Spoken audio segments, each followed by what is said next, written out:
ওং অখণ্ডমণ্ডলাকারং ব্যক্তং যেন চরাচরম তৎপত্যং দর্শিতং যেন তস্मै শ্রী গুরবে নমঃ। গুরু ব্রহ্মা গুরু বিষ্ণু গুরুদেব মহেশ্বর গুরুদেব পরম ব্রহ্ম তস্मै শ্রী গুরবে নমঃ। পাঞ্চকল্পতরুভ্যশ্চ কৃপা সিন্ধুভ্য এব চ পতিতানাং পাবনেভ্যো বৈষ্ণবেভ্যো নমো নমঃ। অনন্তকোটি সাধু গুরু বৈষ্ণব বৈষ্ণব গোসাইয়ের চরণে দণ্ডবৎ প্রণাম। ওং নমো ভগবতে বাসুদেবায় নমঃ। ওং নমো ভগবতে বাসুদেবায় নমঃ। ওং নমো ভগবতে বাসুদেবায় নমঃ। তো আমি এক সপ্তাহ বেশি হলো আমি ভিডিওটা দিতে পারিনি, কারণ আমি ছিলাম না বাড়িতে, আমি একটু বেড়াতে গেছিলাম পুরী। তো আজকে আমি আবার এক ভিডিও দিতে শুরু করছি আজ থেকে। তো আপনারা শুনুন। আজকে যে ইয়েটা বলবো, আজকে যে টপিকটা, সেটা হলো অঘাসুর বধ।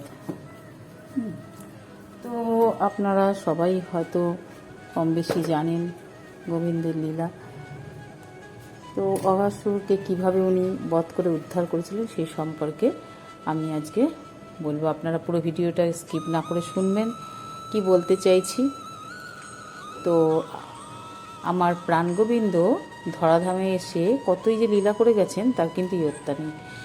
তো একবার গোবিন্দ গোপবালকদের নিয়ে নিজের বাছুরের দলের পেছন পেছন ব্রজমণ্ডল থেকে বহির্গত হলেন আর কি। তো সমস্ত গোপবালকরা গরুগুলো সবাই মিলেই নিয়ে একসঙ্গে চড়াতে লাগলো। এদিকে আমার প্রাণ গোবিন্দ বৃন্দাবনের নানা রঙের ফল, মঞ্জুরি, ফুল, ময়ূরপুচ্ছ এই সমস্ত দিয়ে সুসজ্জিত হয়ে গোপবালকদের সঙ্গে খেলতে লাগলো। তো হঠাৎ গোপবালকেরা দেখলো অঘ নামে এক মহাদৈত্য সেখানে এলো এবং এসে তখন গোপবালকরা হঠাৎ করে দেখছে যে গোবিন্দ যখন খেলছে তখন দেখছে কি যেন একটা শুয়ে রয়েছে। তো সেটা দেখে ওরা তো বুঝতে পারছে না যে ওটা কি। তো গোবিন্দ তো সবই জানেন, উনি তো বুঝতেই পেরেছেন যে অঘ নামে যে দৈত্য উনি এসছেন। তো সেই দৈত্য গোবিন্দর ওই খেলাধুলা করা এগুলো কিন্তু দেখে সহ্য করতে পারছিল না, ভাবছিল কতক্ষণে মারবে তাকে। হ্যাঁ, তো অঘ কিন্তু অমৃত পান করে অমর হয়েছিল। হ্যাঁ, যার জন্য দেবতারা কিন্তু তার ভয়ে সবসময় কিন্তু ভীত হয়ে থাকতেন, ভাবতেন কখনোই মারা যাবে, আমরা বাঁচি অশান্তি। তো যাই হোক, এই অঘাসুর ছিল কে না পুতানা এবং বকাসুরের, পুতানা রাক্ষসী এবং বকাসুরের ছোট ভাই। হ্যাঁ, তো তাকে কংস, কৃষ্ণের মামা কংস তাকে প্রেরণ করেছিল গোবিন্দকে মারার জন্য। তো অঘাসুর একটা বিশাল সাপের রূপ ধারণ করে পথের মধ্যে পড়ে রইল, যাতে তাকে না কেউ বুঝতে পারে। তো তার শরীরটি ছিল বিশাল লম্বা পর্বতের মতো।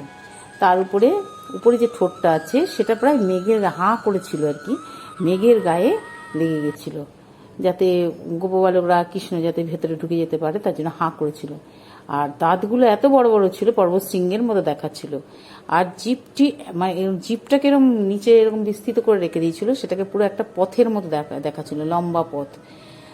আর তার যে নিঃশ্বাস, সেই নিঃশ্বাস প্রবল বায়ুর মতন বইছিল ফস ফস করে। হ্যাঁ, আর চোখ দুটি জ্বলছিল উষ্ণ দাবানলের যেরকম জলে সেই রকম। হ্যাঁ, তো গোপাবালকেরা মনে করলো এটা বোধহয় কোনো প্রাকৃতিক শোভা বৃন্দাবনেরই। হ্যাঁ, তো গোপাবালকেরা কি করলো, ইয়ার্কির ছলে সাপের মুখের মধ্যে প্রবেশ করে গেল ইয়ার্কি করতে করতে।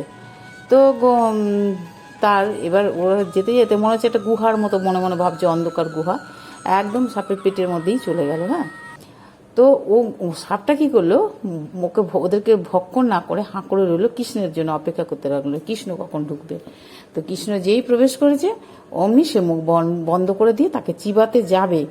এই সময় কৃষ্ণ কি করলেন, নিজের শরীরকে আস্তে আস্তে বড় করতে শুরু করলো। হ্যাঁ, ফলে কি হলো, অঘাসুরের প্রায় শ্বাসরোধ হয়ে গেল। হ্যাঁ, এবার আর নিঃশ্বাস নিতে পারছে না, ফলে সে কি করলে ছটপট ছটপট করতে লাগলো।